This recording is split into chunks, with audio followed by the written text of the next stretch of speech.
Bueno, Teresa, pues ya estamos por aquí. Buenas noches. Buenas noches, Marisa. Buenas noches, mundo. Buenas noches a todas mis compañeras. Buenas noches, cariño.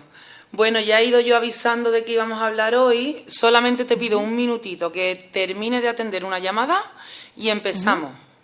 Muy bien. Venga.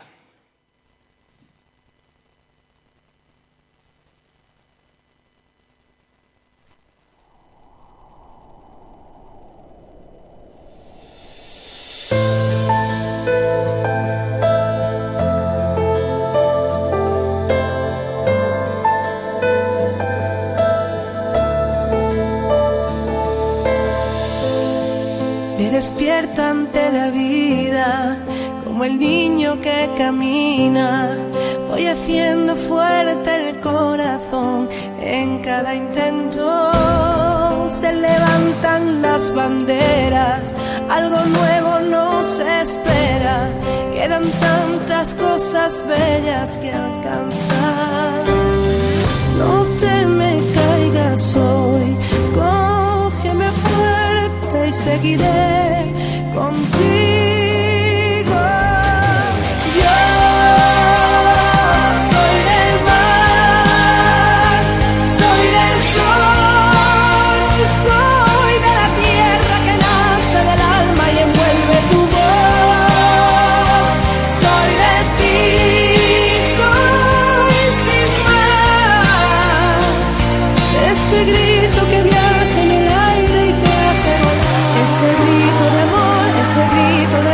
Ese canto a la vida,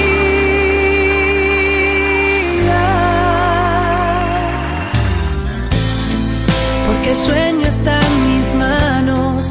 Si tú quieres lo salvamos y que nadie nos empañe la razón. Hoy me entrego a lo que soy, nos une un sentimiento, estás a tiempo, siéntelo.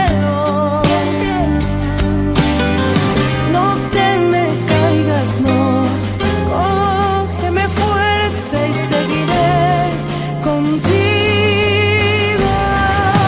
Yo soy del mar. Bueno, pues llegó la hora, Teresa. Pues llegó la hora, por fin. Esperemos que nos deje las inclemencias del tiempo, internet, en fin. Todo. Este trabajo me lo he trabajado muchísimo. Doy fe. Lleva una semana trabajándolo muchísimo. Lo voy a tener que partir en 2 veces porque es imposible hacerlo en una. Eso. Pues yo, si te parece, como ya lo hemos dejado grabando, yo te dejo exponer tranquilamente. Muy bien. ¿Vale? Venga. Muy bien, muy bien. Vamos a ver. Hoy os traigo, como os hemos anunciado, estoy en mi sección de un paseo por la historia y, como no, ¿vale? La historia de la Sábana Santa de Turín, que desde luego ha puesto en jaque a la ciencia, a los historiadores, a los filósofos, a todo el mundo. Ha sido un motivo de estudio a lo largo de la historia. Entonces yo hoy lo que os traigo es la historia. La semana que viene, porque es que es imposible, porque es larguísimo, os voy a traer ciencia o fe. Sobre la misma, es donde entra la ciencia, ¿no? Los estudios que le han hecho. Pero hoy vamos a abordar lo que es la historia. Y empiezo con ella. Voy a empezar con la historia no documentada de la síndrome de Turín. La que no está documentada. A ver, hablar de la historia de la Sábana Santa no es tarea fácil. La documentación que hace referencia a ella es escasa y confusa. Los estudios no se ponen de acuerdo. Muchos descreídos muchos han descreído de su autenticidad, se han aferrado a que no existe documentación histórica que haga pensar que la tela date del siglo I, y mucho menos que el cuerpo que allí yace sea de Jesucristo. Yo, desde luego, con esta teoría discrepo completamente. Por el contrario, quienes apoyan la hipótesis de que se trata de un lienzo de hace 2000 años basan sus afirmaciones, entre otras cosas, algunos pasajes de la Biblia que narra cómo, tras la crucifixión de Jesús, José de Arimatea reclamó el cuerpo a los romanos para darle entierro cristiano. Tras recibir la autorización, compró una sábana, untó el cuerpo con una mezcla de varias plantas y lo depositó en un sepulcro sin estrenar que se ubicaba en un jardín de su propiedad. Para que el cuerpo no fuera molestado, una gran piedra fue colocada tapando la entrada. Pero el primer día de la semana, muy temprano, cuando era oscuro todavía, María Magdalena fue al sepulcro y vio que la piedra estaba quitada del sepulcro. Corrió y vino Simón Pedro y al otro discípulo a quien amaba Jesús y le dijo: han tomado al Señor. Un momentito. Vamos a ver. Han tomado al Señor del monumento y no sabemos dónde lo han puesto. Salió pues Pedro y el otro discípulo y fueron al monumento. Ambos corrían, pero el otro discípulo corría más aprisa que Pedro y llegó primero al monumento e inclinándose vio los lienzos, pero no entró. Llegó Simón Pedro después de él y vio los lienzos allanados y el sudario que había estado su cabeza no allanado como los lienzos, sino enrollados en su sitio. Vamos a ver. Entonces entró también el otro discípulo, que llegó primero al monumento y vio y creyó. Esto es un pasaje de Juan 20. Ante tales afirmaciones, los escépticos aseguran que en ningún momento los apóstoles hacen referencia a que vean imagen alguna dibujada en la tela. Pero para algunos autores, como cita José Luis Carreño en su obra El último reportero, esto tiene una explicación. No es posible que las manchas hayan aparecido más tarde por una reacción química retardada. Hay científicos que así lo creen, y siempre será ello una cuestión disputable. Recientemente se ha observado el fenómeno de que las impresiones sobre las santas sábanas se volvían más intensas y visibles durante la ostensión. Me voy a ir, ¿vale?, a lo que se tiene constancia, y ya digo, no documentada, del siglo I al siglo VI. Algunos claro está. Sí, por supuesto. Aquí cuenta el pasaje de la Biblia como lo untaron en mirra y le pusieron las sábanas, ¿vale? En este pasaje de la Biblia cuenta como cuando llegaron esos discípulos, vieron que Jesucristo no estaba y que lo que estaban eran dobladas las sábanas. Alguien había doblado la sábana, ¿vale? Entonces, ante esto, no hace referencia a que hubiera una imagen en la sábana, pero hay muchos científicos que dicen que la reacción química de la sábana ha podido salir a posterior, es decir, después. Me voy a estos siglos. Algunos estudiosos aseguran que se habla de la sábana santa en la obra del siglo III, Historias eclesiásticas de Eusebio de Cesarea, y en un manuscrito siriaco del siglo VI, que fue descubierto en San Petersburgo en 1878, y que resultó ser una copia de otro texto más antiguo perteneciente a los archivos reales de Edesa. En ello se narra la historia del rey Abgar V, que gobernó en Edesa, actualmente Turquía. El monarca oyó hablar de un profeta de Jerusalén que era perseguido por los judíos y que realizaba portentosas curaciones.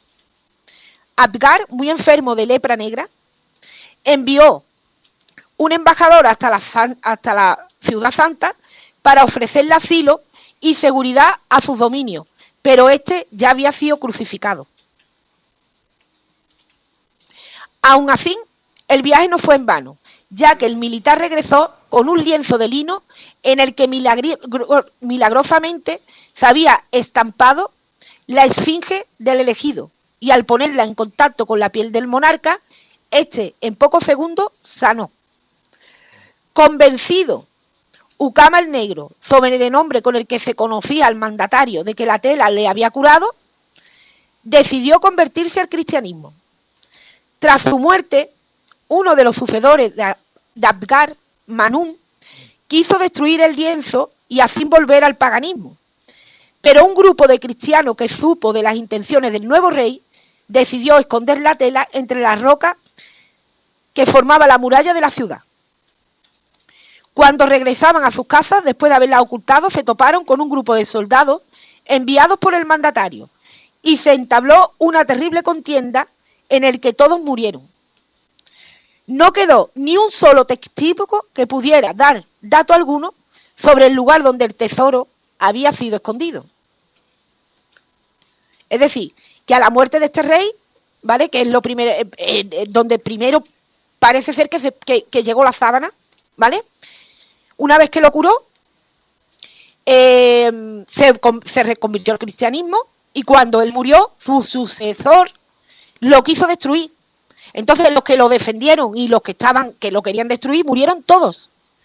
Y durante muchos años no se supo dónde habían guardado la sábana. ¿Vale? En cuanto a su posterior hallazgo, ya en el siglo VI, se barajan dos hipótesis. Uno, aseguran que en el año 544 los persas, enviados por el rey Cosroes I, sitiaron la ciudad de Edesa. Se entabló una fuerte batalla en la que la muralla resultó muy dañada. En uno de los huecos que se habían abierto, cerca de la puerta de la entrada, apareció la tela que había sido plegada en 4 partes. Al haber sido doblada, pues en aquella época se consideraban impuras las mortajas y no se podía mostrar el cuerpo de los ejecutados. Tan solo se podía contemplar en ella un santo rostro. La tradición narra que los vecinos de Edesa cogieron el mandilón, como lo llamaron, ¿vale? O santo rostro, y lo pasearon ante las tropas enemigas. Al instante las máquinas de guerra persas fueron destruidas y los guerreros derrotados atribuyendo al lienzo la victoria. Todavía no salió de Edesa en la Sábana Santa, y todavía está en Edesa. Otras fuentes afirman que el descubrimiento se produjo en el año 525 después de Cristo, cuando una enorme riada asoló Edesa, acabando con sus rocosos muros y dejando al descubierto el lienzo o tetradiplón, que significa tela doblada 4 veces. Ian Wilson, graduado en Historia en Oxford y un apasionado de la síndrome, reprodujo el lienzo a tamaño natural y lo dobló en 4 partes, comprobando así que solamente quedaba visible la cabeza. Este fue el primer estudio que se le hizo, ¿eh? Wilson asegura que si esa era la forma en que estaba plegada la imagen, nadie podría haber visto el cuerpo, ni siquiera cuando era abierto el cofre donde lo guardaban. Entonces nadie pudo testificar en aquella época o documentar de que existía el cuerpo entero. Según el historiador, había más pruebas que indicaban que la tela venerada en Edesa podía ser la sábana santa. Hay además otras pruebas que son los paños litúrgicos bizantinos conocidos como epitapio. Vaya la tela, los nombrecitos. No, ¿será el paño de María Magdalena que le limpió? Ese se supone que es el que está aquí en España, ¿eh? Te iba a preguntar luego cuando terminaras, por eso. Sí, de ese me estoy preparando otro porque es muy interesante. Hay varias síndromes alrededor del mundo. En España tenemos, por ejemplo, una. Vale. ¿Vale? Venga. Los que se conservan son elementos litúrgicos que datan del siglo XIII y en cuya superficie aparece bordada una imagen yaciente del Cristo muerto. Muchos de ellos tienen la figura exactamente en la misma posición que la imagen del sudario. Ahora nos vamos a ir del siglo X al siglo XII. Recordar de que hay 2 hipótesis. Una fue una inundación donde cayeron los muros donde estaban escondidos la Santa Sábana, ¿vale? Y otra fue que en una de las batallas alguien destruyó la muralla donde estaba y con esa sábana hizo retroceder a los persas, ¿vale? Nos vamos a los siglos X, entre el 10 y el 12. A ver qué aventura corrió el lienzo. En el año 944, el emperador bizantino romano Lecapeno, gran recolector de reliquias, quiso hacerse con la sábana santa para obtener la protección divina. Para ello, envió hasta Edesa a uno de sus mejores generales, Juan Cuarcuas. El militar pactó con el emir, ya que en Edesa en esa época ya estaba dominada por los musulmanes, que no se atacaría la ciudad y que se le compensaría con una gratificación económica y si dejaría en libertad a 200 hombres que habían sido previamente apresados. El emir aceptó el pacto, pero los cristianos que aún quedaban en la ciudad no quisieron deshacerse de su tesoro y entregaron una falsificación. Cuando Quark se dio cuenta de que no era el verdadero lienzo al que le habían entregado, reclamó al mandatario el original. Por segunda vez los cristianos quisieron darle gatos por liebre y tuvo que ser el propio gobernante el que fuera a entregar la verdadera reliquia a los bizantinos. Esto fue un trueque. ¿Vale? ¿Qué hicieron? Vale. Entonces ya de Edesa pasó a los bizantinos. El 16 de agosto del año 944, la síndrome entra por primera vez en la ciudad de Constantinopla, donde el archidiácono Gregorio de Santa Sofía lo recibió con un sermón escrito en griego que actualmente se guarda en los archivos vaticanos. También se han encontrado referencias en los legajos del obispo francés San Juan Damasceno entre los siglos VII y VIII. Son pequeñas pinceladas que están escritas pero todavía no documentadas, ¿vale? La sábana santa fue alojada en la iglesia de Santa María de Blackernay, donde los viernes era venerada como una sábana, pues fue desplegada a su llegada a la ciudad. Se sabe que estuvo alojada en este edificio gracias a las referencias que se hacen sobre la visita de Luis VII, rey de Francia, a Constantinopla en 1147 y a las notas del debate benedictino Soermurdarsson que visitó en el año 1155.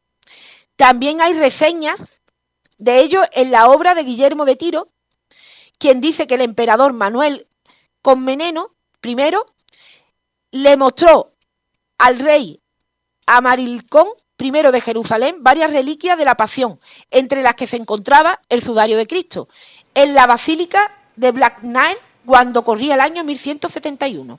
Vale. 1100, estamos hablando del siglo XII ya, o sea, bastante sí. Adelante de la época de Cristo. Claro. Si te das cuenta, el recorrido pasa por el rey de Edesa, que se convierte al cristianismo, después tuvo que ser escondido porque el que le sucedió se volvió al paganismo y quiso destruir la reliquia. Estuvo durante muchos años que nadie sabía dónde estaba porque todos habían muerto, y tras una batalla o una inundación, porque ahí es donde se bifurca la historia, ¿vale? Volvió a aparecer la síndrome. Entonces... Vale, yo me he quedado con un dato que has dicho de que hay un manuscrito del siglo III, o sea, del 200 y pico después de Cristo, que se encuentra en el 1800 y algo. Efectivamente. O sea, que es un manuscrito escrito 200 años después de la muerte de Cristo, pero que hace se referencia encuentra a la en sábana. el siglo XIX, que no estamos tan lejos. Efectivamente, y hace referencia, por eso te digo que ha sido motivo de debate por historiadores, por todo, porque hay varias referencias pinceladas a lo largo de la historia, pero ninguna documentada. ¿Vale? Sí. Por eso digo que yo estoy dando ahora mismo los datos de lo que no está documentado, sino de lo que está pincelado. Vale. Ahora me voy a meter lo que sí está documentado, que me he metido en todo, vamos. Sí, pero ese dato es importante que nos demos cuenta. Se encuentra un manuscrito del año 200 y pico, después de Cristo, en el 1800 y pico. Sí. Que para mí es una prueba concluyente, ¿no? Mira, algo escrito de aquel entonces que se encuentre ahora. Mira, cielo, antes de proseguir, yo quería dar mi propia opinión. Sí. Yo no la he visto, pero me muero por verla. ¿Vale? Y me muero por verla porque todo el que entra Y créeme que en el tiempo que me llevo preparando esto, y esto que lo he tocado desde mucho tiempo atrás, porque ha sido una cosa que me ha apasionado, ¿vale? Todo el que entra, crea o no crea, sea cristiano o no, no lo deja indiferente a nadie. No deja indiferente a nadie. Y todo el mundo acaba con una misma visión. Salgo de allí con paz. Sí. No te quiero tocar el tema, o sea, no te quiero tocar la parte que vamos a tocar el jueves que viene, que ya la hablaremos, pero... Efectivamente. El jueves que viene, además, yo estoy a favor de algunos, en contra de otros. Yo tengo mis propias teorías, porque tengo mi propia cabeza pensante. Ya la abordaremos la semana que viene, pero lo vuelvo a decir. Pero sí es cierto que la ciencia no puede comprobar que no lo es. Eso es. No hay una explicación, pero ya eso lo explicará, supongo, el jueves que viene. Efectivamente, porque es que tiene muchas, digo que ha sido larguísimo. Fíjate tú, el tiempo que llevamos, y todavía no me he metido en el siglo XIII. Que es que la sábana, la pobre, ha viajado más que el baúl de la Piqué. Así que vamos. Venga, vámonos. Sigo, años más tarde, en 1201, Nicolás Mesarit, patriarca de Constantinopla, dejó por escrito la descripción de algunos objetos que se veneraban en su ciudad, y entre ellos se citaba un lienzo. Las telas funerarias de Cristo son de lino, de material barato, del que se disponía. Aún huele a perfume. Han desafiado el deterioro porque envolvía el inefable desnudo cadáver cubierto de mirra después de la pasión. Esto es lo que escribe este hombre en 1201. ¿Vale? Vamos a meternos en el siglo XIII. Si os dais cuenta, fíjate, ha pasado por una inundación, por un enterramiento entre piedra. Ha pasado, de momento ha pasado por lo más grande. ¿Vale? Será a partir de 1204 cuando se deje de tener referencias sobre la síndrome. Se cree que los cruzados, que tenían como objetivo liberar de la invasión musulmana a los lugares santos, saquearon la cristiana Constantinopla y al parecer se hicieron con la sábana. Aquí entran ya los templarios.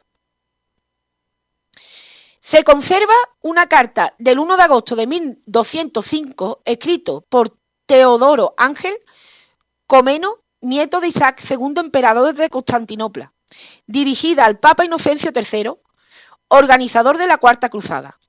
En ella se queja del abuso de los cruzados y pide que sea devuelta la sábana santa a Constantinopla.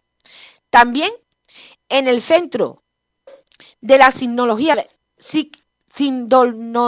Turín se encuentran cartas autógrafas de los cardenales Binet y Mathieu, arzobispo de Besançon, esto es francés, que confirman la presencia de la sábana santa en la ciudad en los primeros días del siglo XIII. A ver. Robert de Clercq, autor de la historia de la Cuarta Cruzada, asegura que había en Constantinopla un monasterio dedicado a Santa María de Blachernae, en donde se conserva la sábana santa, en el cual fue envuelto el Señor. La gente solía acudir allí los viernes para ver la figura del Señor, pero nadie, ni griego ni francés, sabe ahora qué fue de aquella sábana cuando fue saqueada la ciudad. Aquí se le pierde ya rastro a la sábana. Por su parte, Ian Wilson, catedrático de la Universidad de Oxford, también defiende la hipótesis de que fueron los templarios quienes la conservaron tras su robo en Constantinopla. Además, asegura de que la síndrome estuvo en la fortaleza de San Juan de Acre hasta 1291 y después fue llevada hasta la sede templaria de Villeneuve-du-Temple en París, aunque no han encontrado pruebas directas de que los templarios tuvieran vinculación alguna con el sudario. Tengo 3 pruebas circunstanciales. Primero, en el año 1307, los templarios, que habían llegado a tener demasiada fuerza e independencia para el gusto de los mandatarios europeos, fueron sometidos. El rey de Francia hizo arrestar a todos los templarios de su reino, bajo la acusación de que adoraban secretamente a un ídolo misterioso en forma de cabeza de hombre con una barba rojiza.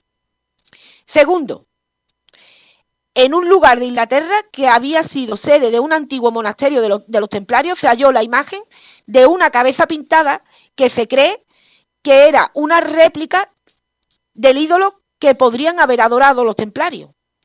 El parecido con la faz del sudario es indudable. El tercero, como resultado de las purgas de Europa, 3 de los dirigentes de la orden fueron quemados en la hoguera.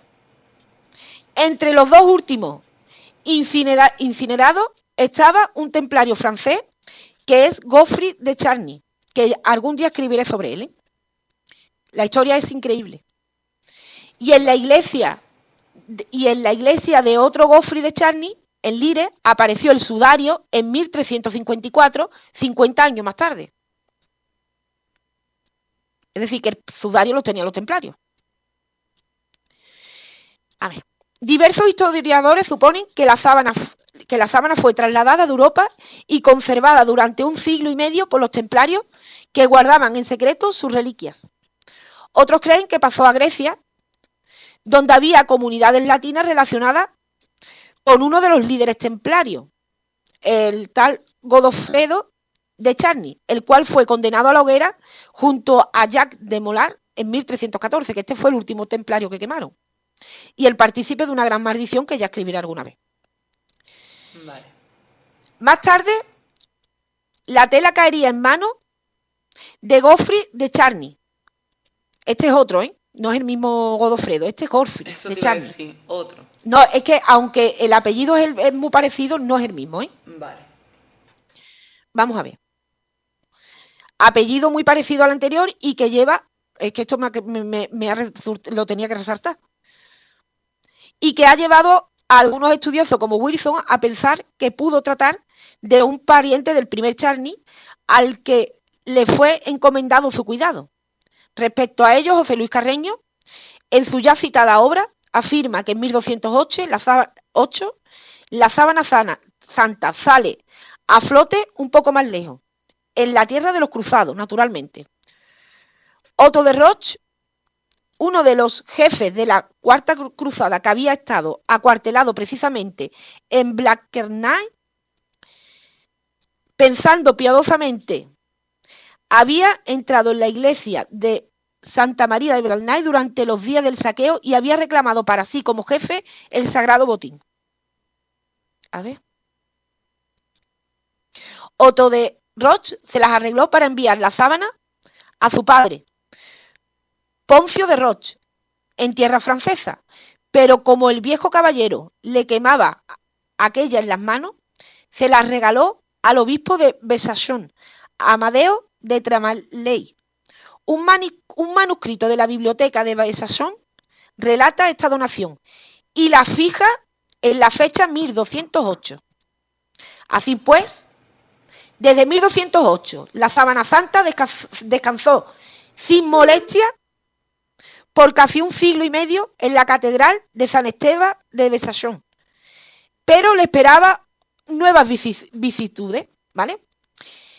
En una noche de tormenta, en el año 1349, un rayo alcanzó la catedral y causó un pavoroso incendio que la redujo a ceniza. Pocas reliquias se pudieron poner a salvo o recuperarse de los escombros, y la sábana, ni traza. Y aquí viene lo curioso. Apenas desaparece de Besançon la sábana santa, hete aquí en un villorrio de Champagne, llamado Liren, el conde Godofredo de Charny aparece como poseedor de la preciosa reliquia. Es decir, cae un rayo, se quema, la sábana santa no aparece por ningún lado y ¡voilà! Aparece en las manos de este hombre. Vale. ¿Vale? Que esto seguramente la sustrajo. Tenemos aquí el primer incendio. Recuerdo de cara a la semana que viene. ¿Vale? Porque hay pruebas que no pueden dictaminar de ninguna manera, pero de ninguna manera, de qué época puede datar con todo lo que ha pasado y sin la conservación higiénica. Porque ha pasado por inundaciones, por haber estado casi un siglo y pico enterrada bajo piedra, ¿vale? Aquí tenemos el primer incendio. Vamos a ver. Es importante de recordar esto. Estoy deseando que llegue el jueves que viene. Sí, es que tela, ¿eh? ¡Buah! Venga, seguimos. Me estoy anotando todo para el jueves que viene y preguntándote. ¿Y cómo llegó a manos de Charnay? Según Carreño, en una colección de Can, depositada en la Biblioteca Nacional de París, se encuentra una memoria de la iglesia colegiata de Lire en la que dice que el conde Godofredo de Charnay, señor de Lire, recibió en recompensa de su valor del rey Felipe de Bouillard, hay que ver el nombre, la sábana santa de nuestro Señor, Salvador y Redentor Jesucristo, junto con un notable trozo de la verdadera cruz y muchas otras reliquias, para ser conservada en la iglesia que esperaba construir en honor de la gloriosa Virgen María. Esto es lo que pone en un documento manuscrito, ¿eh? Pero hay una última sorpresa. Perdona un momento. El trozo de madera de la cruz existe hoy en día, ¿no? Sí, y los clavos. Y la corona. Vale. ¿Lo vas a hablar el jueves que viene? No, estoy basada solamente en esta. Es que si me tengo que centrar en todas las reliquias, es imposible. Esta ya, fíjate tú. Vale, es que quería puntualizar solamente una cosa. El 26 de octubre, que mi hermandad de aquí, la Veracruz de Largada, tuvo una salida extraordinaria, tuvimos... es que no me acuerdo de cómo se llama. El trozo de madero de la cruz, vamos, aquí. En España hay reliquias guardadas, ¿eh? Pero no recuerdo cómo se llama, lo voy a buscar ahora mismo. No te preocupes, que ya haré otro especial sobre las reliquias, ¿vale? Porque es que tengo... es que de esta no, pero de la que viene, me ha dado para hacer 2 o 3 paseos por la historia. Vale, mira, pues espérate que es que no tardo.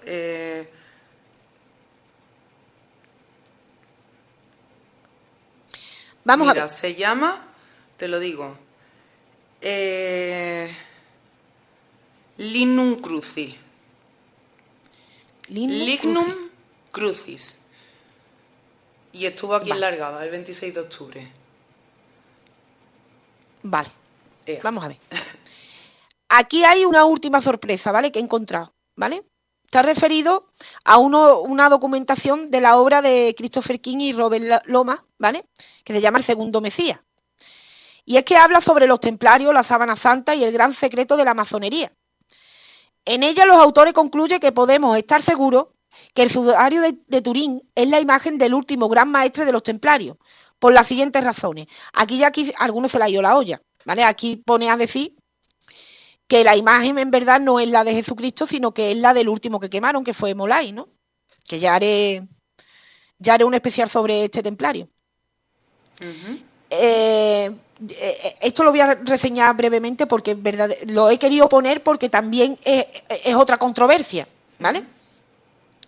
Que Molay fue arrestado en la Temple de París, en el que sin duda se guardaba al menos un sudario para celebrar los rituales, igual que todos los templos masónicos de hoy en día. Que Molay fue arrestado por cargo de herejía, particularmente por rechazar a Cristo y a la cruz.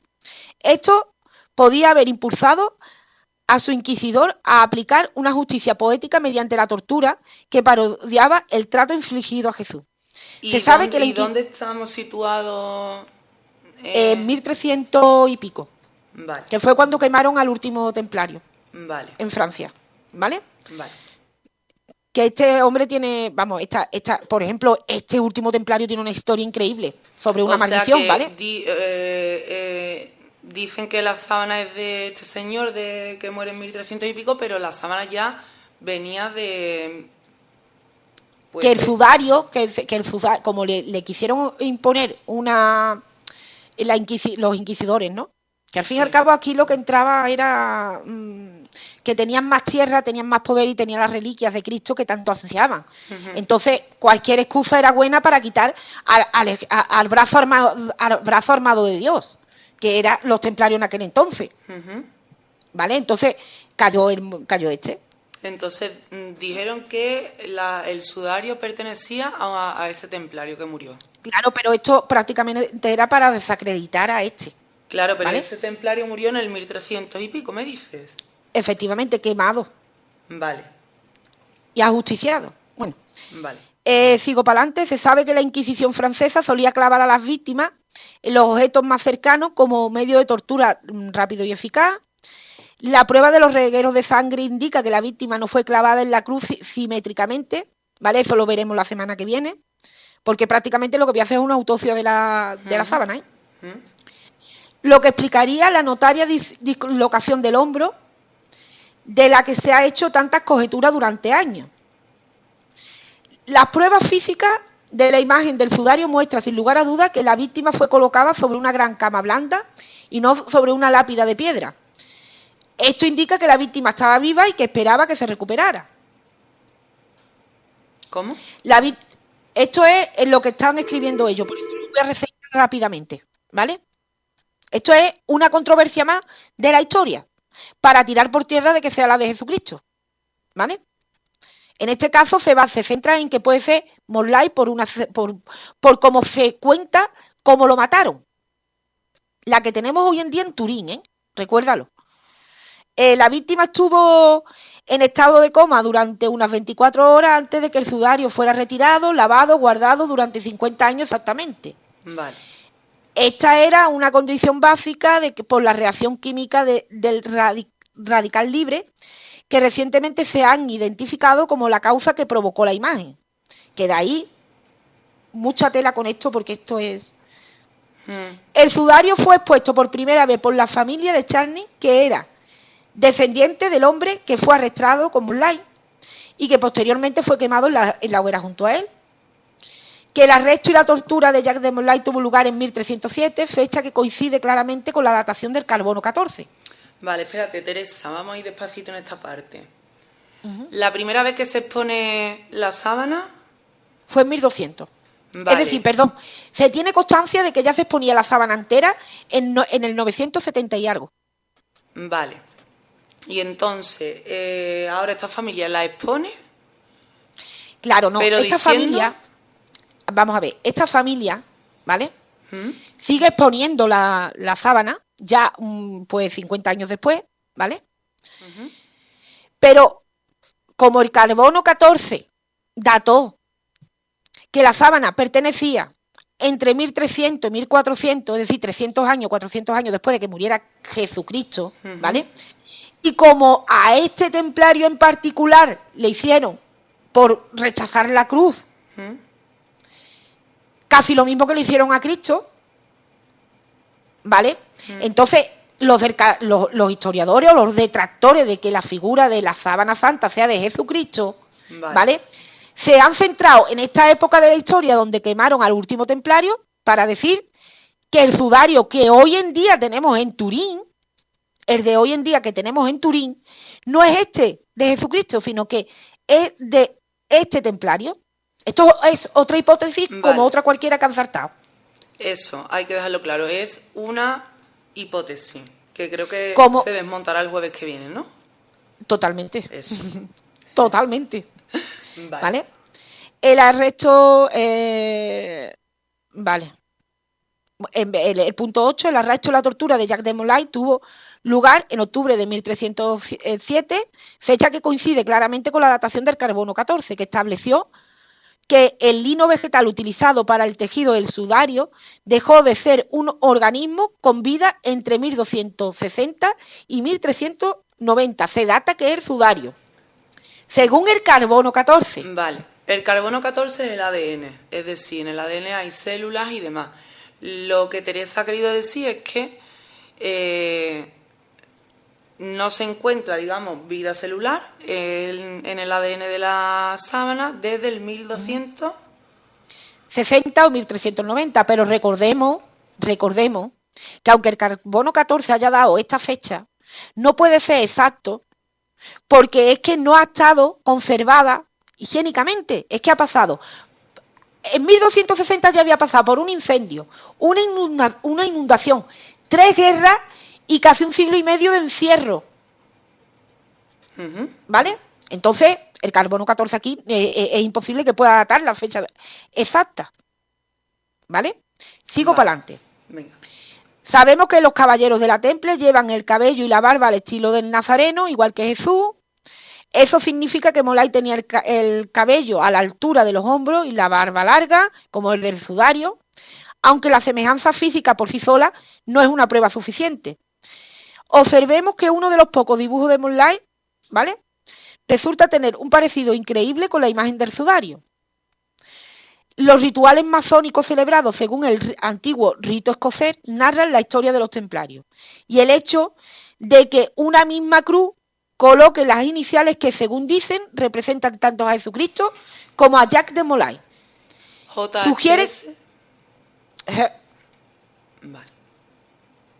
¿Vale? Y sugiere que anteriormente se sabía que Molay fue crucificado también. Ahora el mundo cuenta con una explicación bien sustanciada y convincente sobre la rara imagen que aparece en el sudario de Turín. La aceptación de las pruebas será dolorosa para muchas personas, porque la conducirá a reflexionar sobre el nuevo de sus creencias elegidas. Esta es otra de las hipótesis. Vuelvo a decirlo, hay 1.000.000 de hipótesis, pero esta es una, de que el hombre de la sábana puede ser este templario, ¿vale? Me voy ahora a la historia que sí está documentada, ¿vale? Porque hasta ahora nos hemos basado en pequeñas pinceladas de cartas manuscritas que desmontaría esta hipótesis completamente porque la tenemos desde el 900 y pico, la desmonta, por no decir, ¿no? Ahí eso, vale. La desmonta completamente. Vale. Ya de por sí hay una pincelada de que el rey Adgar, el de Endesa, el primero que lo recibió, mandó esa carta o esa misiva y el sudario consta que lo ha tenido en la mano. En el 200 ya estamos hablando y pico. No, en el siglo I. Claro, es decir, en el año 200 y pico. Muerto Jesucristo, la sábana en la mano. Que es el manuscrito que hablábamos que se había encontrado en 1800 y algo, ¿no? No, ese es otro. Vale. Ese es otro manuscrito. Vale. Pero que hay manuscritos que la sábana... Que prueban que la sábana existía de antes. Efectivamente. Vale. Seguimos para adelante. Vámonos a la historia documentada, la que está documentada, la que ya se tiene fe de ella. El 23 de agosto de 1350, Godofredo de Charney perecía tras haber caído prisionero unos meses antes de los ingleses, pero las reliquias se continuaron venerando en la iglesia de Nuestra Señora de Lire. Según las crónicas, allí acudían miles de personas para alabar el extraño telar. Este hecho llamó la atención de Pierre de Darcy, obispo de Troyes, que concluía que se trataba de una burda pintada, por lo que ordenó al párroco de Lire que dejara de exhibir la síndrome o se estuviera a las consecuencias de ser excomulgado. Según recoge el jesuita Paul de Gall en su obra Las ostensiones de la síndrome, el lienzo atraía a masas enormes, las cuales, al venerar la reliquia, dejaban limosnas cuantiosas. Entonces, el obispo de Troyes, Henri de Poitiers, muy molesto por ello, prohibió que la síndrome se enseñara. Y no tardó mucho en encontrarse un pintor que declarara haber pintado él mismo con un pincel, cosa que está comprobado de que no es una pintura, ¿vale? Entonces, otro hecho que está desmontado. Vamos a ver. Para las ostensiones continuar, pero las ostensiones continuaron realizándose. El Deán de Lire aseguró que contaba con el permiso de un cardenal, además de los sucesores de Godofredo, herederos de la reliquia. Apelaron al rey de Francia para que se le dejaran seguir mostrando el lienzo, pero el monarca ordenó que se le entregara la tela al obispo. Tanto Godofredo II como el párroco se negaron y acudieron al Papa Clemente VII, el antipapa, que en Aviñón, el 6 de enero de 1390, les concedió la venia para seguir ostentando la reliquia, pero con la condición de que, aquí entran condiciones, ¿vale? La exposición de la reliquia se permite, pero se prohíben las ceremonias censuradas por el obispo. Debe exhibirse de manera discreta. Durante su exposición se debe proclamar en voz alta e inteligiblemente que este no es el verdadero sudario de nuestro Señor, sino una pintura o cuadro realizado a semejanza o representación del sudario. Segundo... ¿Por qué? Dime. ¿Por qué? ¿Por qué ese interés en que se diga que no es el verdadero? ¿Qué por qué? Pues por los mismos intereses que ha tenido toda la vida, todos los monarcas y toda la parte del clero. Pero si lo están exponiendo... Los pusieron y no les convenían que los pusieran. Vale. La reliquia valía más dinero en manos del monarca, ¿eh? Vale. Y no se lo podían porque era una propiedad. Vale. ¿Vale? Segundo punto. A Pierre de Darcy se le prohíbe oponerse a la exhibición de la reliquia mientras se haga de manera según las condiciones prescritas por el Papa. Tercer punto. A los jueces eclesiásticos de Langres, Autun y Chalon-sur, de verdad estos son nombres, Chalon-sur-Marne, se le exhorta a difundir y asegurar la implementación de las disposiciones del Papa con respecto al sudario. El obispo no se rindió y apeló al rey Carlos VI, que en 1389 retiró el permiso de exponer el sudario y ordenó a Jean de Verderes, alguacil de Troyes, que confiscara la reliquia en nombre de la corona. ¿Te das cuenta? Los dueños, una vez más, se negaron a entregarla. Darcy decidió dirigir una larga misiva al propio Papa en la que aseguraba que la sábana santa era una pintura, un fraude descubierto años antes. El señor Henry de Poitiers, de pío recuerdo, entonces obispo de Troyes, al tomar conciencia de esto, urgió por muchas personas prudentes a tomar parte activa, como en verdad era su deber en el ejercicio de la jurisdicción ordinaria, y se dedicó a trabajar con ahínco para examinar la verdad del asunto, porque muchos teólogos y otras personas inteligentes declararon que ese no podía ser el verdadero sudario de nuestro Señor, en el que está impreso el retrato del Salvador, ya que el Santo Evangelio no menciona impresión semejante, mientras que, de ser el verdadero, es imposible que los santos evangelistas hubiesen omitido registrarlo, o que el hecho hubiera parecido oculto hasta el presente. Aquí se muestra en el Evangelio, como dato histórico, ¿vale? Para echar por tierra nuevamente de que esta sea el santo sudario de Jesucristo, ¿eh? A ver. El den del ire, con engaño y maldad, movido por la avaricia, no con fines devocionales, sino por codicia, proveyó a su iglesia con un paño pintado con artificio, en el cual, de un modo ingenioso, estaba pintada una doble imagen de un hombre por delante y por detrás, asegurando falsamente que era el sudario mismo en el que fue envuelto nuestro Salvador Jesucristo en el sepulcro, en el cual la imagen del Salvador con sus heridas habían quedado impresas. Y esto fue divulgado no solo en el Reino de Francia, sino por el mundo entero, por lo que acudía gente de todas partes del mundo, y aún así fingían milagros de curación en la ostentación del sudario. Esto está escrito, ¿eh? Esto es una falsificación que le hicieron a esa misma sábana. ¿Vale? Finalmente, después de diligentes investigaciones y búsquedas, descubrieron el fraude y, como dicho lienzo había sido astutamente pintado, Siendo atestiguada la verdad por un artista que había realizado la tarea, al saber que se trataba de un trabajo de humana habilidad y no elaborado milagrosamente. Por lo tanto, después de escuchar el maduro consejo de sabios teólogos y hombres de ley, al ver que ni debía ni podía dejar pasar el asunto, empezó a instituir procedimientos formales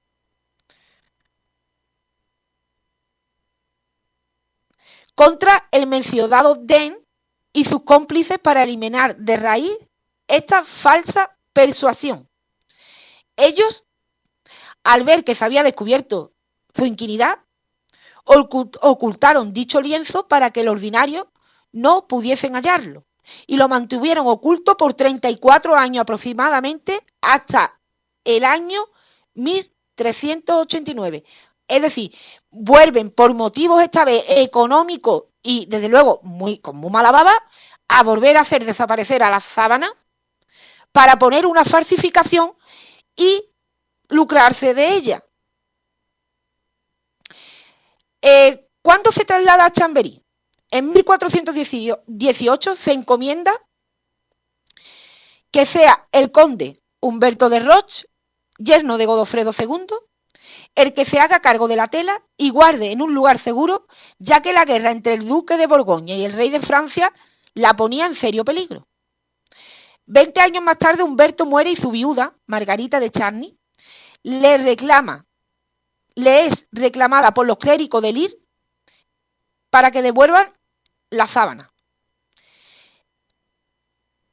Sigo para adelante. Ella asegura que se trata de una herencia de su abuelo y se niega a dársela. Los religiosos le conceden un plazo de 3 años, a los que luego añadieron 2 más, para que le fueran devueltas. Y durante ese tiempo, ella debía darle una cantidad de francos por la pérdida de limosna que suponía para la iglesia no tenerla en su poder. Este pago nunca se llegó a efectuar. Finalmente, Margarita cede el sudario a la duquesa Ana de Saboya, quien lo llevará a Chamberí. Vale. Vamos a ver. Los duques de Saboya, con el beneplácito del Papa Sixto IV, construyeron una capilla donde venerar el lienzo. En 1502 ordenaron que se fabricara una urna de plata, que se colocó sobre una hornacina excavada en un muro de la Santa Sacristía de la Saint-Chapelle de Chamberí, Francia, para mantenerla a salvo. 4 años más tarde, el Papa Julio II aprueba la misa y el oficio propio de la síndome, permitiendo su culto público. Aquí vuelve nuevamente a aparecer la sábana como un culto público. Vale. ¿Vale? Vámonos con otra prueba de fuego, porque aquí viene la segunda prueba de fuego, ¿vale? Corría el año 1532, cuando en la madrugada del 3 al 4 de diciembre, un terrible incendio se propagó en la Saint-Chapelle de Chamberí. El lienzo pertenecía en una urna concienzudamente doblado, primero longitudinalmente, luego mediante pliegues transversales, así hasta quedar perfectamente plegado en 48 capas rectangulares. Las llamas y el tremendo calor que éstas despedían se adueñaron poco a poco de la plateada caja, que comenzó a deshacerse. Una gota de plata fundida de la tapa perforó ferozmente distintas capas de la sábana. Ante el temor de que la reliquia se quemara por completo, 2 religiosos, Filiberto Lambert y Guglielmo Pusó, junto a 2 sacerdotes franciscanos, se jugaron la vida para salvar la urna de plata que contenía el santo lienzo. Con ayuda de 2 herreros, rompieron la reja y tras entrar en la sacristía, sacaron de un armario la urna que la contenía. Vamos a ver. La impotencia era máxima al ver que entre sus dedos la urna comenzaba a deshacerse.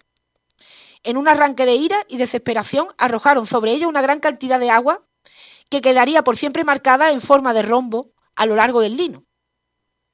Los bordes de los pliegues, que estaban en contacto con el lateral de la urna, también sufrieron quemazones, pero la imagen, esto es un milagro, quedó intacta.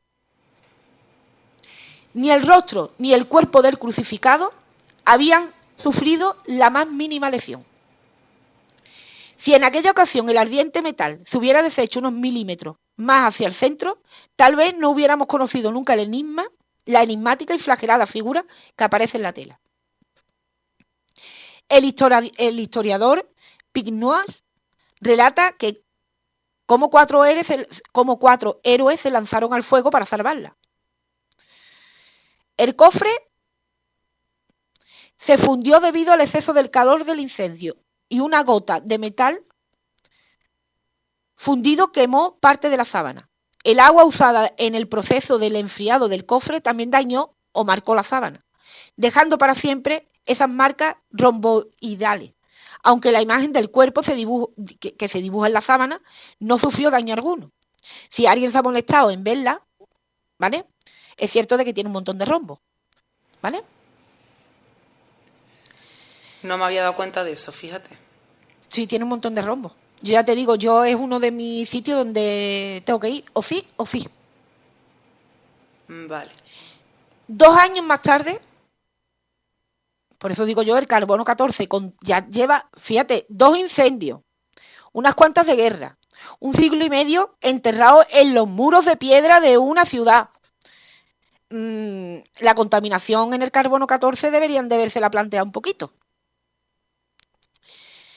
2 años más tarde, las monjas del monasterio de Santa Clara, con suma paciencia y mayor cuidado, aplicaron unos remiendos por la parte trasera, donde no existe ningún tipo de imagen, y cosieron una tela de Holanda para reforzarla.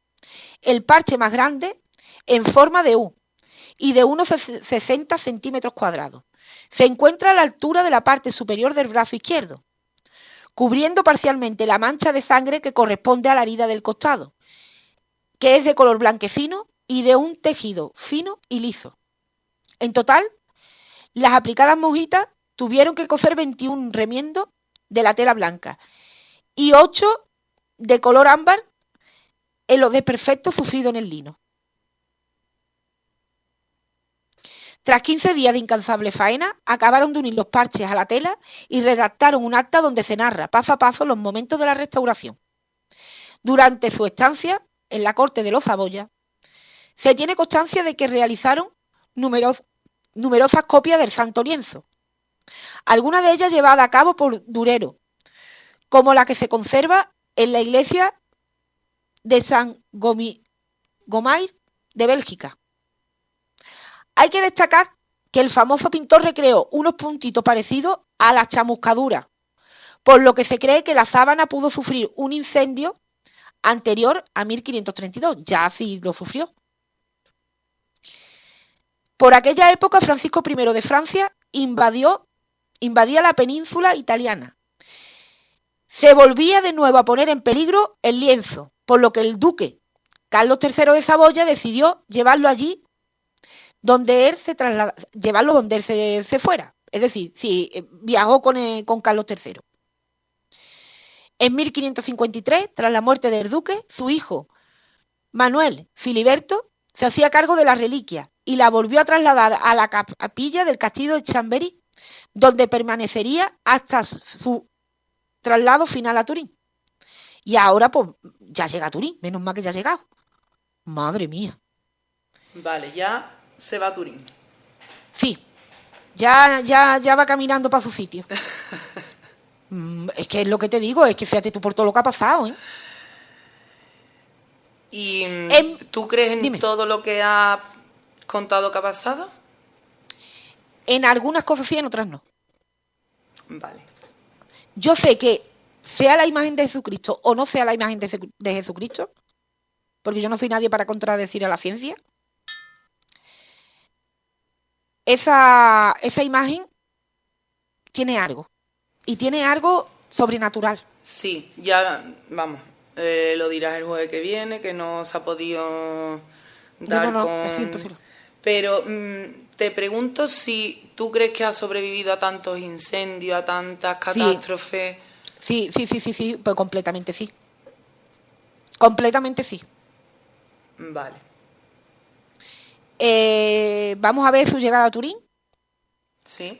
En 1578, el cardenal de Milán, Carlos Borromeo, comenzó una peregrinación hasta la Santa Capilla para ver el sudario y pedir en sus oraciones que se erradicara la peste que durante aquel año asediaba la ciudad. El duque de Saboya, informado sobre la precaria salud del religioso y su ansia por tener ante sí el lienzo, ordenó que fuera el que se trasladara hasta Turín, donde fue recibido con grandes elogios. Fue depositado en la capilla ducal de San Lorenzo, donde miles de fieles llegaron de toda Italia a venerarlo.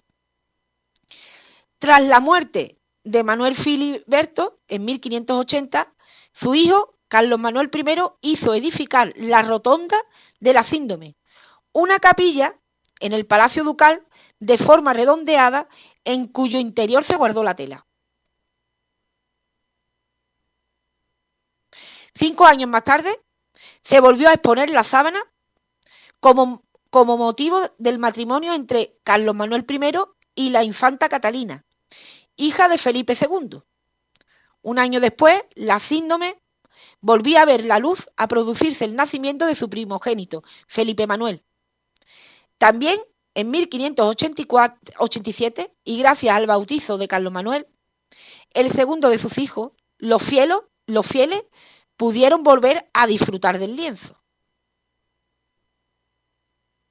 Ya en 1668, Víctor Amadeo II, duque de Saboya, ordena al teantino padre Guarini, arquitecto de la Casa Ducal, que construya una capilla junto a la Catedral de Turín, donde albergar la Síndome. En 1694, Guarini acaba las obras de la capilla, una gran sala circular de mármol negro cuyo techo se eleva hacia la esplendorosa cúpula. Según comenta Hernández Villascusa en La Sábana Santa de Turín, que es un estudio que se hizo científico, histórico y crítico, en el centro de la capilla se eleva el altar, construido según el proyecto de Bertola, y circundando de una balaustrada de graciosas columnitas de madera dorada, accediendo a él por varias gradas. El altar ofrece 2 caras, pudiendo celebrarse en ambas el santo sacrificio de la misa.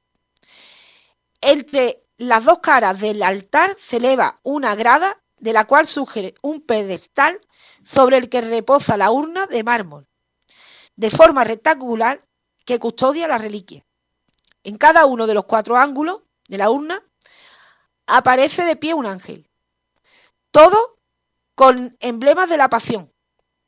Las 4 caras de la urna están formadas por gruesos cristales. Dentro de ellas aparece, en primer término, una caja de hierro dorado, cuyas 4 caras están formadas por 4 rejillas. Espérate. La de los extremos empotrados en el mármol de la urna y la que corresponde a las 2 caras del altar en forma de batiente, si bien solo puede abrirse la portezuela que mira al Palacio Real, la cual se cierra con 2 llaves. Dentro de esta primera verja hay otra también de hierro dorado, con la base fija y recubierto toda ella de un velo de seda blanco, en cuyo lado menores vense pintados emblemas de la pasión, y en los otros 2 un facsímil de la sábana santa. En la segunda caja enrejada tiene 3 cerraduras. Dentro de ella hay todavía 2 cajas. La primera, formada por láminas de hierro recubierta por dentro y por fuera de telas preciosas. Se cierra con 2 ganchos y se abre bajando una de sus caras. Vamos a ver. Espera un momento que me he perdido.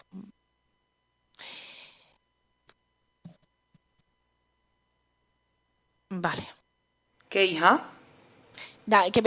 Estaba intentando, porque esto es como que te están describiendo cómo pusieron la primera parte de esto, ¿vale? Vale. En cada una de sus caras ostenta un escudo oval, también de plata, con emblemas e instrumentos de la pasión en relieve.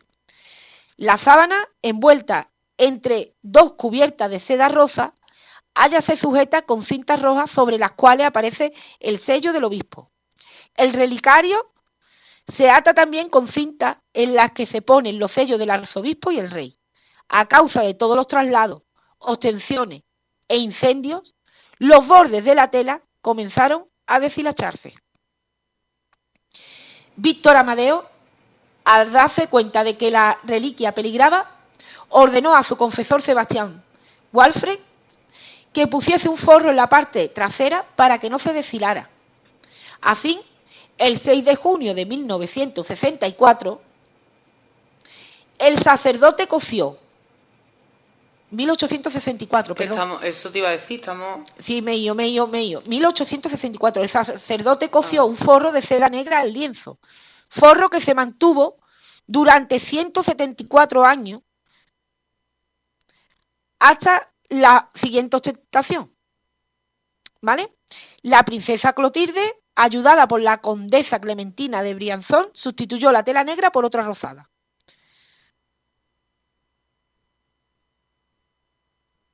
Vale, ahora ya nos vamos a ir a este siglo, porque ya ha pasado, ¿vale? Nos vamos a este.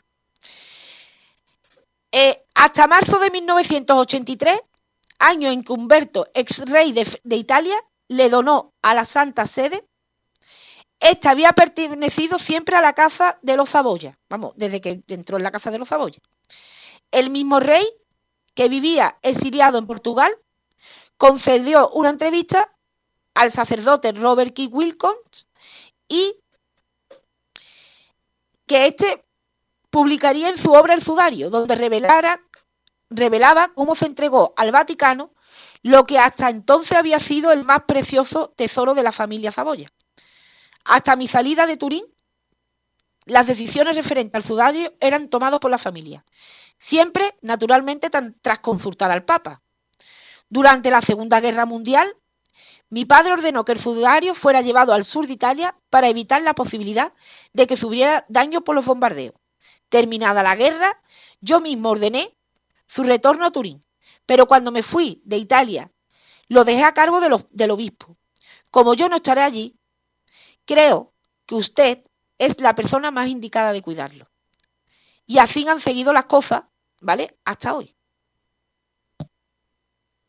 Vale. Y ahora me voy a ir al último gran incendio que lo tuvo en 1997. 1997. Esto, y además me acuerdo perfectamente de estas noticias, ¿vale? El Duomo arde. Así se llamó. El Duomo arde. Durante la madrugada del 11 al 12 de abril de 1997, el lienzo sufrió una nueva prueba de fuego. Un grandioso incendio se propagó por la capilla Guarini, debido a los arreglos que se estaban realizando en su interior y en la fachada. El templo estaba lleno de andamios metálicos y armazones de madera. Entre los materiales de construcción que se apiñaban en la capilla había algunos inflamables, por lo que el fuego no tardó en apoderarse del contiguo torreón del Palacio Real y llegar hasta el coro de los canónigos de la Catedral de Turín, donde la Santa Reliquia corría un gran peligro. Los equipos de extinción de incendios tenían como máxima prioridad rescatar la quema del lienzo de lino, que contiene la presunta imagen de Jesús. El bombero Mario Trematore, armado con una gran masa de hierro, logró hacer pedazos las 4 capas de cristal blindado de 39 milímetros que protegía la urna que contenía la sábana y sacar esta al exterior. Una vez a salvo, la policía la trasladó a la residencia del cardenal Giovanni, arzobispo de Turín y custodio de la síndrome. Trematore, sindicalista de izquierda, que no se consideraba católico, al ser preguntado sobre cómo había conseguido romper una urna blindada con 4 capas, respondió, el cristal puede parar las balas, pero no la fuerza de los valores representados en el símbolo que lleva dentro. Rompí el cristal con una sola maza y las manos, pero aún me sangran. Es extraordinario. Dios me dio todas las fuerzas para romperlo. Este hombre no era católico ni creyente. Y yo he visto más cosas sobre él, lo que pasa es que esto lo he tenido que resumir. Y él narra como una fuerza divina consiguió darle la fuerza para romper el cristal blindado. Si no se viera quemar completamente la sábana. 2 días más tarde, la Comisión para la Conservación de la Síndrome se reunía en privado para comprobar que ni la urna ni el lienzo hubieran sufrido daño alguno. Durante varias jornadas, los periódicos de todo el mundo se preguntaban si el incendio había sido provocado o se trataba de una terrible casualidad. Varios especialistas estudiaron minuciosamente los hechos y los lugares donde comenzó el fuego, e incluso se abrió una investigación judicial, pero ningún resultado ha sido hasta ahora dado a conocer. Esto lo tienen hermético. Uh-huh. El hermetismo se ciñó en torno al asunto y hizo pensar a mucha gente que el santo lienzo había sido objeto de un planeado atentado. Uno de los motivos. ¿Objeto de un planeado atentado? Sí. ¿A qué te refieres? De que alguien le metiera fuego a la catedral de Turín, sobre toda esa parte, para hacer desaparecer uno de los iconos de la cristiandad. Vale. Uno de las muchas personas uno de los motivos de muchas personas para organizar su visita a Turín es ver con sus ojos la sábana santa. Es uno de mis motivos. Es también conocida como la síndrome o el santo sudario. Hasta ella se dirigen personas católicas, ateas, creyentes o de otras religiones. Se trata de un objeto histórico muy importante y que despierta curiosidad entre todas las comunidades del mundo. Vamos, y doy fe de ello. Uh-huh. Pero exactamente. ¿Qué? Es la pregunta que os dejo en el aire y que la semana que viene intentaré responderla como he intentado responder a la ciencia. Que lo vuelvo a decir, hasta el día de hoy nadie ha podido decir si es o si no es. Hasta el día de hoy. Si corresponde a Jesucristo o no. ¿Vale? Uh-huh. Lo cierto y verdad es que ya lo explicaré la semana que viene, ¿vale? Uh-huh. Lo que os voy a dejar aquí es dónde está y cuándo se vio por última vez y cuándo se puede ver, ¿vale? No lo digas. ¿No? No. ¿Por qué? Porque vamos a dejar la intriga ahí para el jueves que viene. ¿Sí? Claro. Si no se van a poner a buscar información y lo van a saber. No, sí, para buscar información hay por todos lados, pero detallada como yo la tengo, no. Esto me ha costado a mí meterme en muchas páginas, pero muchas, ¿eh? Ya. Y libros de universidad, me dijiste, ¿no? Sí, de artículos y... Es que hay una universidad especializada en esto, ¿eh? Sí.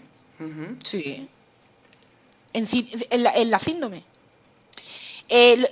Quiero terminar destacando, ¿vale?, que en el año 1958 el Papa Pío XII permitió por fin que la imagen se relacionara con la religión católica.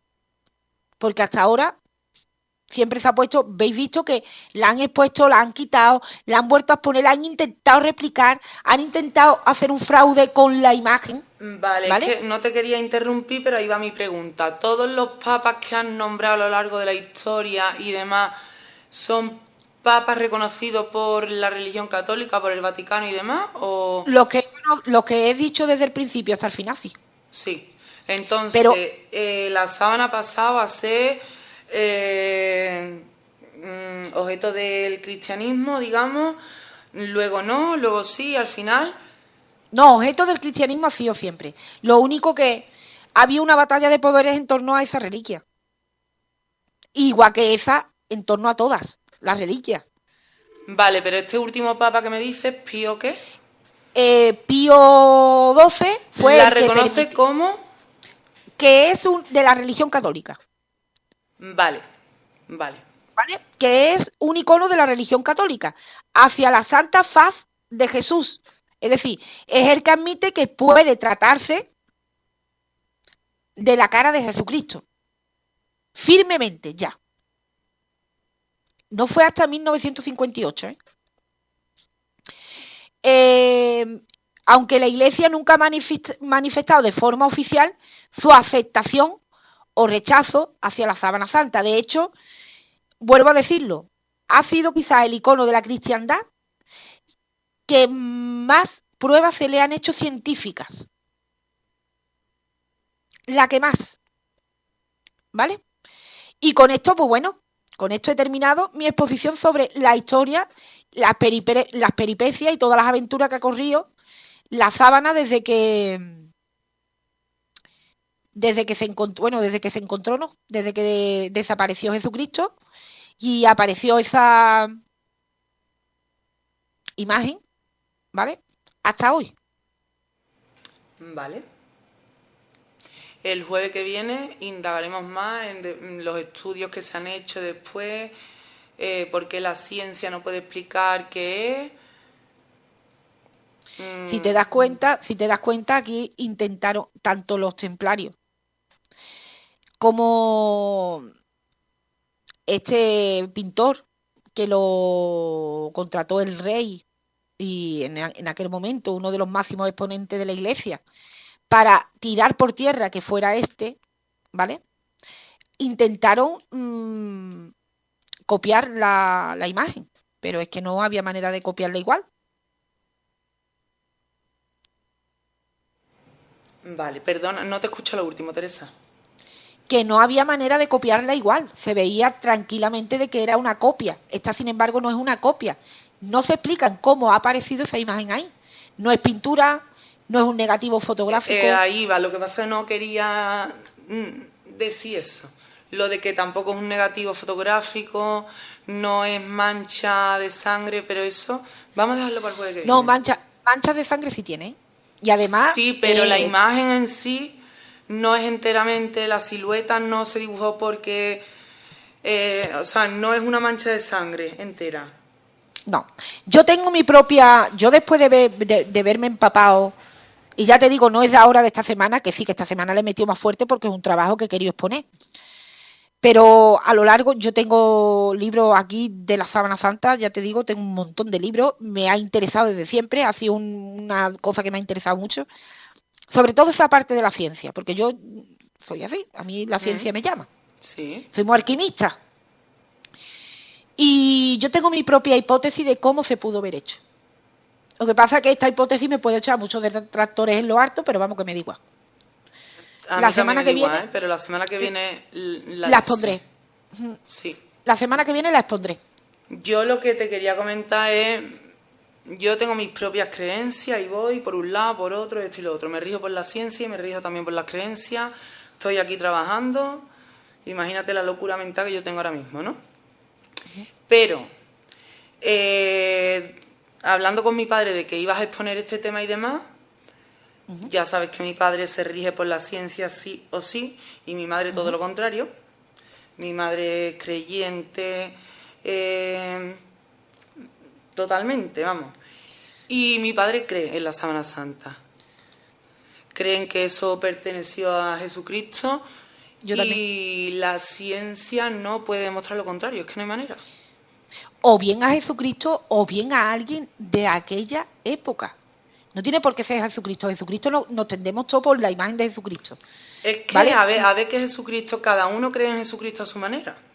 Efectivamente. Yo soy de la opinión de que sí, de que era Jesucristo.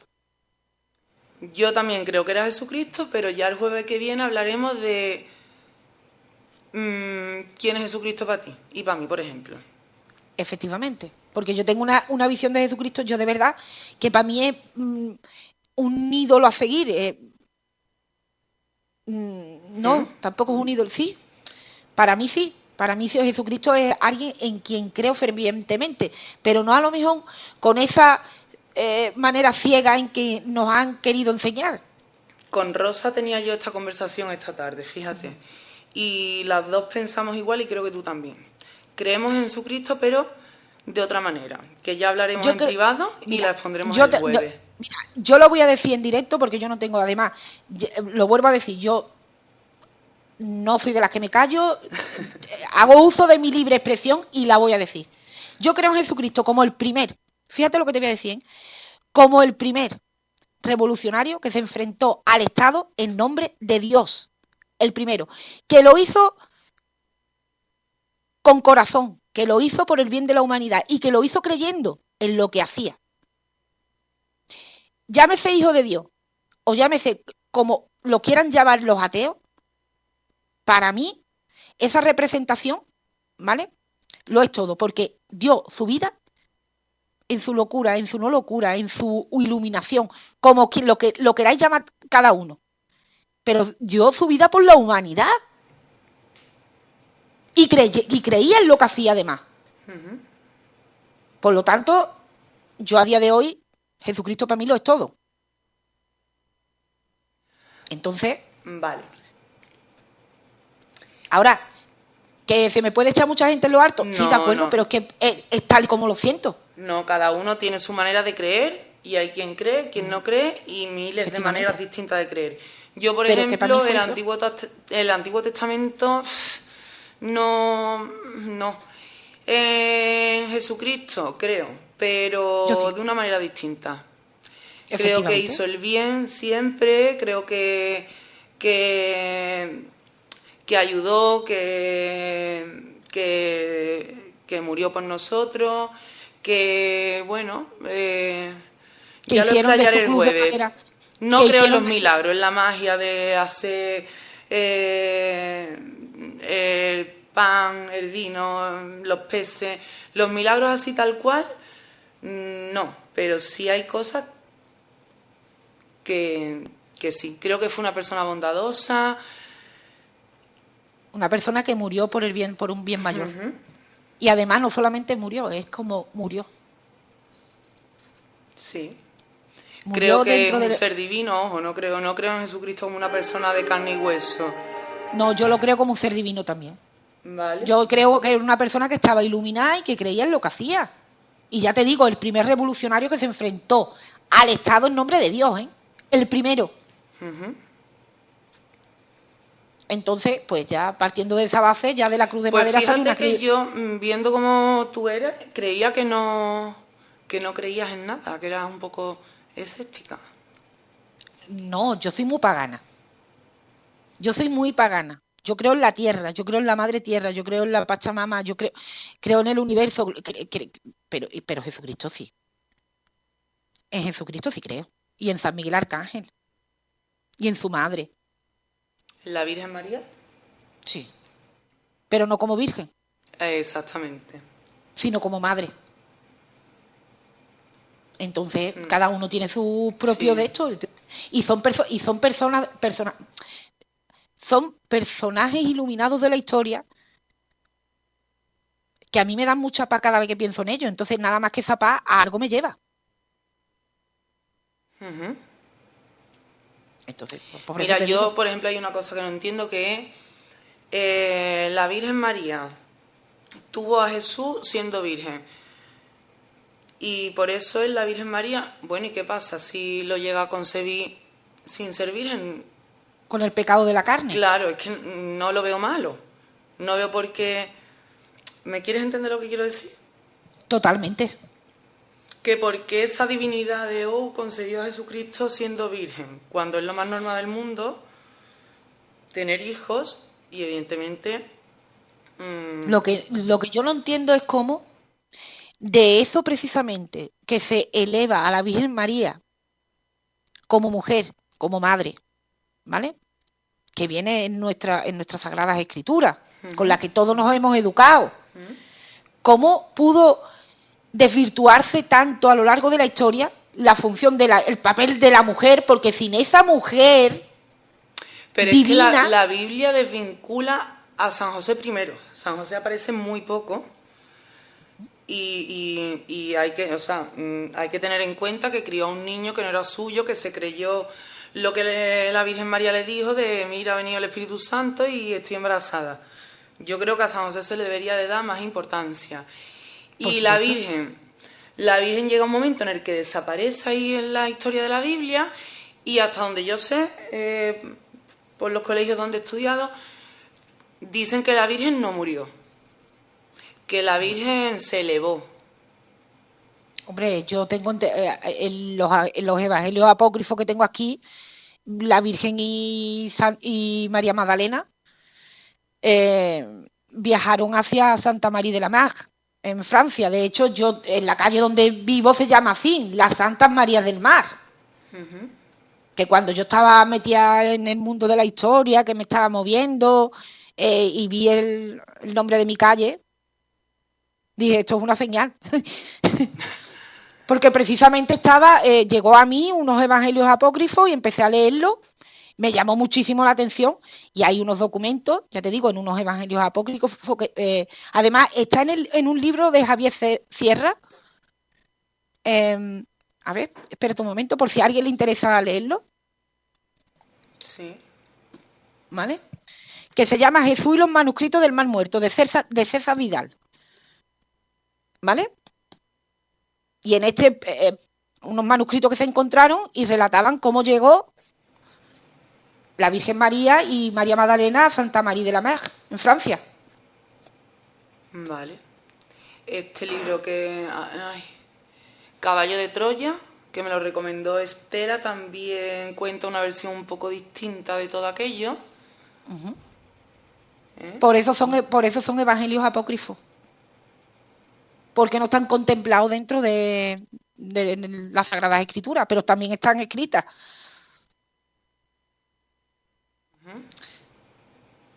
Vale.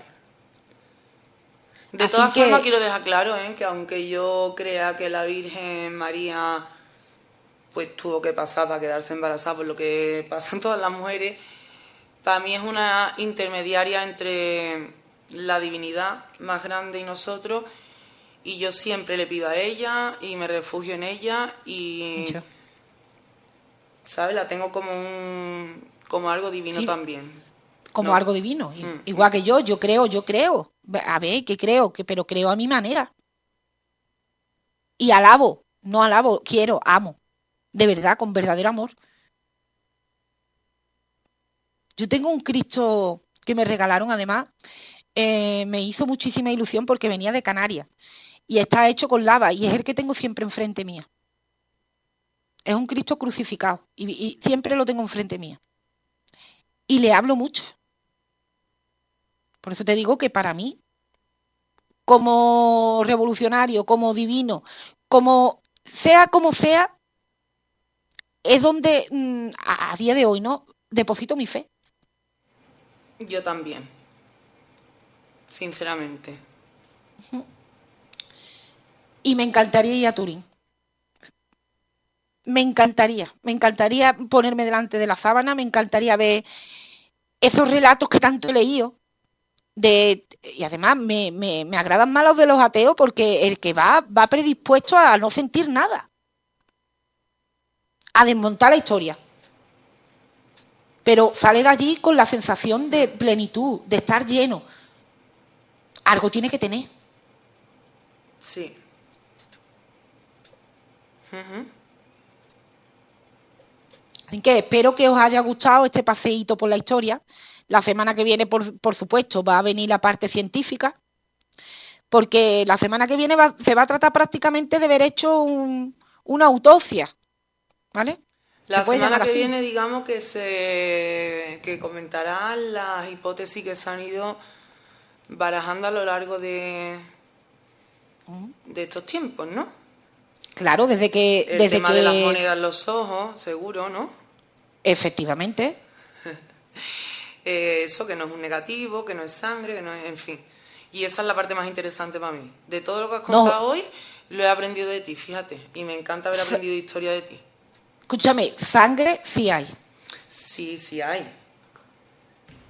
Y está analizada. Y Pero suero también tiene. lo que es la silueta no se sabe qué es. No, la silueta sí se sabe perfectamente cómo está dispuesta, ¿eh? Te quiero decir el material, la materia que dibuja la silueta de ese cuerpo no se da con qué es. No es un negativo de una foto, no es pintura, no es sangre, no. Pero yo tengo mi propia hipótesis sobre ello. Y de hecho aquí, hablando de Jacques de Molay, del último templario, ¿vale? Han dado también una respuesta bastante importante. Que es la hipótesis que yo tengo, es la que siempre he tenido. Yo cuando terminé, después de leerme 200 libros, sobre todo lo que le habían hecho, yo llegué a la hipótesis esa. Lo que pasa es que esa hipótesis prácticamente echaría por tierra la resurrección, ¿no? Pero bueno. ¿No la quieres decir porque la quieres decir jueves que viene o porque no? No, porque la quiero decir jueves que viene, claro. Vale, te iba a decir aquí. Dila libremente. No, si decirla la voy a decir libremente, vamos. Yo lo siento en el alma, pero... Cuidado que tú y yo... Yo no... Cuidado que tú y yo la liamos de momento. Yo en un momento levanto una polémica, pero bueno, a ver... No, aquí todo lo que hablamos, todos los temas que pues nos documentamos y contamos las cosas desde la manera más, digamos, central, sin tirar para conspiraciones ni para la ciencia. Para nada, para nada. De hecho, ya te digo, la ciencia, yo soy prociencia. De hecho, no lo voy a leer, no voy a avanzarlo, ya lo tengo empezado. Y he empezado con un verso entre la ciencia y la fe. Vale. Y lo que te digo, yo soy prociencia, ¿vale? Pero no dejo de reconocer de que esa sábana tiene algo. Y me encantaría ver qué. Me gustaría ponerme delante, me gustaría...